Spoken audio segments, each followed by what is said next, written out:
मोहतरम जनाब मकसूद आलम साहब कनाडा, अस्सलाम वालेकुम। आपके याद फरमाने का शुक्रिया। आपका सवाल मौसूल है, जवाब हाजिर। आपने पूछा कि शबे बारात क्या है, इसकी अहमियत क्या है, बराए करम हदीस से बताइए। नीज ये शब मुतनाज़े क्यों है। मोहतरम मकसूद आलम साहब, जबरदस्ती अगर कोई आदमी किसे मुतनाज़े बना ले तो इसका क्या इलाज है। ये तो बिल्कुल ऐसी बात है जैसे बाज लोग अल्लाह ताला पर बिलीव नहीं करते, रसूलुल्लाह सल्लल्लाहु अलैहि वसल्लम पर बिलीव नहीं करते, तो उन्होंने तो अल्लाह और उसके रसूल की जात को मुतनाज़े बना दिया। तो ऐसे लोग अगर इस शब को मुतनाज़े बनाए तो इसमें क्या अजब और क्या ताज्जुब की बात। बहरहाल हम अपने सवाल जो आपने किया उसके जवाब की तरफ रुजू करते। देखिए, असल मसला क्या है। माह शाबान की 15वीं रात को शब बारात कहा जाता है। शब के माने रात और बारात के माने बरी होने और कता ताल्लुक करने के हैं।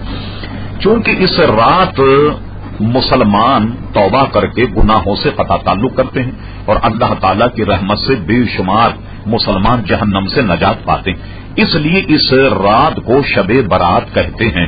इस रात को लैलतुल मुबारका यानी बरकतों वाली रात भी कहा गया और इसको ये भी कहते हैं कि तक़सीम उमूर की रात, लैलतुर रहमत भी कहा गया यानी रहमत नाजिल होने वाली रात।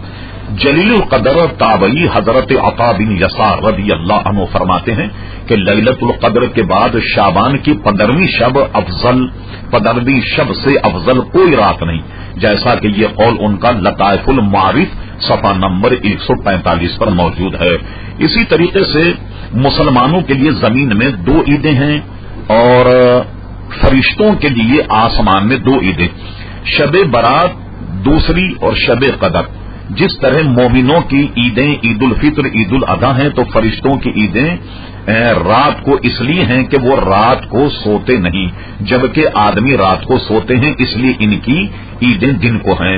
यानी ये ईदें जो हम दिन में मनाते हैं तो फरिश्तों की भी 2 ईदें हैं जो आसमान पर मनाते हैं वो, और वो शब कदर और शब बारात। कुरान मजीद फुरकान हमीद सूरह दखान आप मुलाहजा फरमाइए 2 से 4 तक की आयत, इसका तर्जुमा मुलाहजा फरमा लीजिएगा। इरशाद बारी ताला हुआ, कसम है उस रोशन किताब की कि बेशक हमने इसे बरकत वाली रात में उतारा, बेशक हम डर सुनाने वाले हैं, उसमें बांट दिया जाता हर हिकमत वाला काम। तो इसका तर्जुमा पढ़ लीजिएगा। इब्तिदाई आयतें यही हैं। इस रात से मुराद शब कदर है या शब बारात है, जैसा कि खजानुल इरफान में हजरत सदुल अफाजिल मुफ्ती नईमुद्दीन साहब मुरादाबादी रहमतुल्लाह ताला अलैह ने लिखा।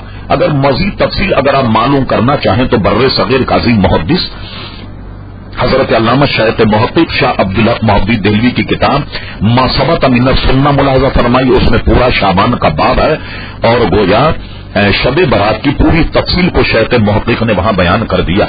अब आइए इस सिलसिले में हम एक हदीस भी आपको सुना देते हैं। ये हदीस जिसे हम बयान कर रहे हैं मिशकात शरीफ पहली जिल्द और सफा नंबर 277 पर है, जिसका तर्जुमा यह है, हजरत आयशा सिद्दीक़ा रज़ी अल्लाह तआला अन्हा फरमाती हैं कि रसूलुल्लाह सल्लल्लाहु तआला अलैहि वसल्लम ने फरमाया कि क्या तुम जानती हो कि शाबान की 15वीं शब में क्या होता है।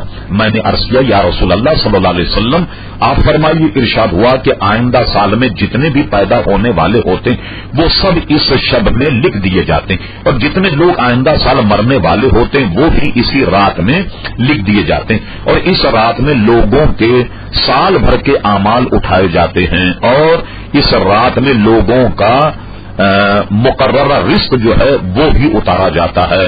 इससे मालूम हुआ कि शब बारात मुसलमानों में एक अरसे से मनाई जा रही है, और इसके अलावा भी बहुत से सबूत मिल सकते हैं। अगर आप जानना चाहें तो हमने इस पर एक पूरी किताब लिखी जिसका नाम हमने रखा मुबारक रातें, और उसमें कुरान की आयत कई हवाले और अहादीस से अपने इस मौक़िफ़ को जाहिर किया है कि शब बारात जो मुसलमानों में मनाई जाती है एक मुसलमानों का ये त्यौहार है और बरकत के लिए इसको मनाना बेइंतहा